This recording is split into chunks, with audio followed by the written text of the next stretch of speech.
The attitudes of the landlords that prevailed during the times of serfdom in Russia were, to put it mildly, far from puritanical.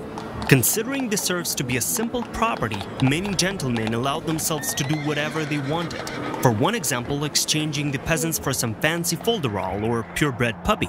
In this episode, we will tell you about a landlord named Lev Izmailov. Secret chronicles here, so let's begin our story.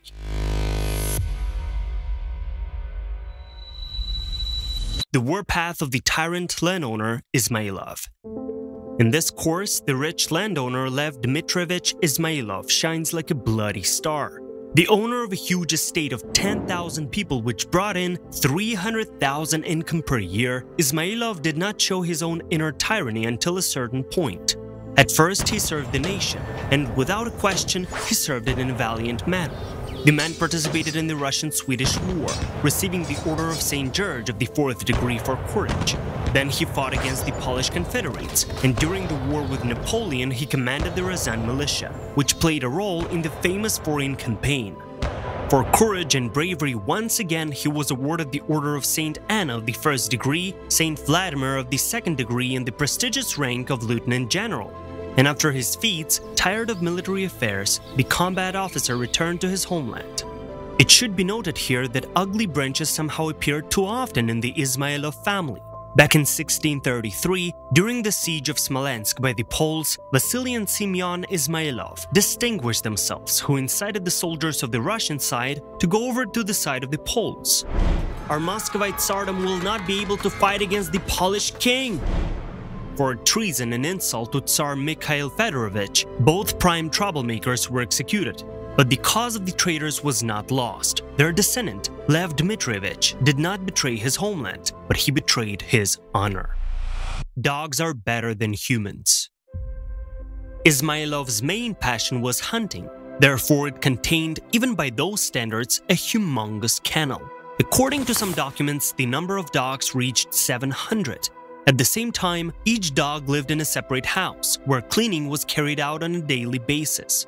The maintenance of only the kennel cost Izmailov 10,000 rubles annually, astonishingly crazy money at that time. But dogs for the landlord were much more expensive than people. So for 4 purebred greyhound puppies, he without hesitation gave a personal attendant, a cook, a groom, and a domestic cleaner. The serfs were afraid of the hunt itself worse than the beast on which that hunt went. If something went out of hand, the perpetrators were brutally flogged right in the field. They could be shackled or put on a slingshot around their necks upon their return. What's more is that sometimes the hunt ended with robbery attacks on passerbys, ruining the yards of his own peasants. The violent abuse and rape of peasant girls and women could happen. But just of Izmailov's hobbies were only dogs. Slingshot lover. Like any ardent fanatic, Izmailov had a so-called prison room, in which serfs who committed misdeeds were kept. The landlord's favorite punishment was putting a slingshot around the guilty person's neck. Let us add that the collection of Izmailov's slingshots was about 200 different replications. At its essence, the slingshot was a metal device that was worn around the neck, or either fastened with staples or tied up.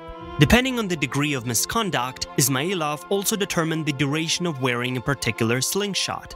There are cases when the guilty serfs walked with this torture instrument for about a year.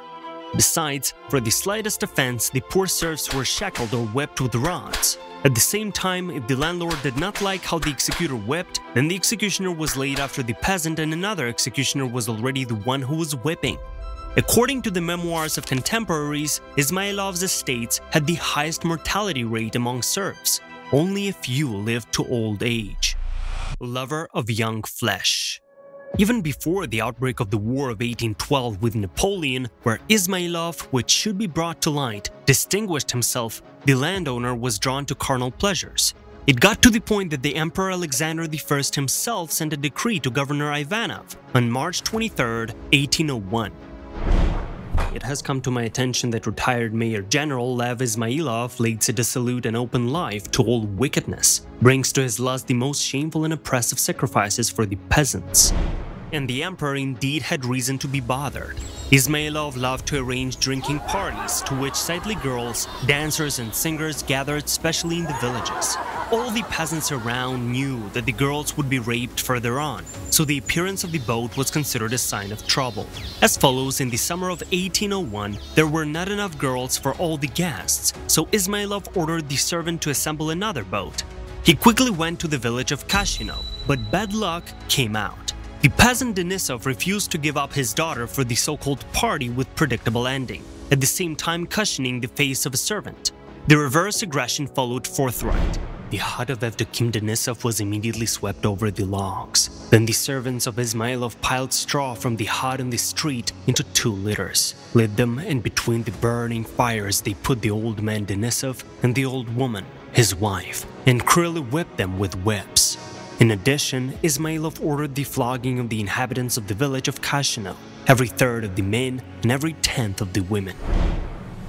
After the War of 1812, Ismailov settled in the village of Kitrovshchina, where he completely devoted himself to his most beloved hobby, young girls from the age of 13 years.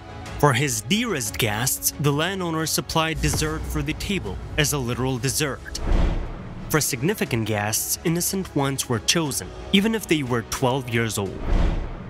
The main passion of the master, distraught with permissiveness, was the harem. There were exactly 30 girls in it at any given time. At the same time, the dearest guests, on the orders of Ismailov, were muffled by the unfortunate from the harem. The finding and rape of girls as young as 8 years old has been documented. The term of stay ended, as a rule, after the concubines reached the age of 14, after which the girls were expelled, sometimes appointing a pound of bread per month. The concubines were just about constantly in the room, the windows of which were taken away by bars. The girls were only occasionally taken to the bathhouse or for a walk. By the way, during his visits to Moscow, he often liked to stay in another roadside harem, created specifically for such stops. Sometimes Ismailov even took several girls with him to Moscow, where he created outright bacchanalias. Despite all of this, Ismailov could not be brought to justice, especially since he repeatedly gave bribes to justice for 15,000 rubles. Only in 1828, when the complaint of the Ismailov peasants once again came to court, Senators Ogarev and Saltykov arrived at the landowner's estate with an inspection, who treated Ismailov with pronounced repugnance. The first thing that was done by the senators was to release all the prisoners from prison, and then the investigation itself began, which revealed horrific truths. The most vile was the story of Nymphadora Khrushchevskaya, the daughter of Ismailov, born to one of the serfs. The girl at the age of 8 was personally sexually dishonored by the dad himself, and then he simply forgot about this at all. And when the 14-year-old Nymphadora was brought to Ismailov's chambers, after the night, he began to try why the girl was spoiled. Hearing the answer, Ismailov kept the girl in custody for more than a week, and then sent her to work in factory. Previously, the unfortunate daughter of Ismailov was repeatedly punished with whips. She often walked in a slingshot, while the distasteful dad still did not forget to periodically rape the spoiled bride. The mildest of those recorded as a result of the investigation was this. Girls and young women were always taken to his gas for the night, and for significant guests or for the first time who came again, innocent people were chosen, even if they were only 12 years old. Thus, the soldier Mavra Feofanova says that in the 13th year of her life, she was forcibly taken from the house of her father, a peasant, and she was molested by Ismailov's guest, Stepan Fedorovich Kozlov. The verdict of the court was quite surprising. Ismailov was forbidden to manage the estate directly, appointing guardianship, and the tyrant landowner himself was sent to one of the villages belonging to him, where he soon died safely and without the external issues. Thank you for watching. We truly hope that you liked this episode. Leave a like, subscribe, and expect new episodes on Secret Chronicles.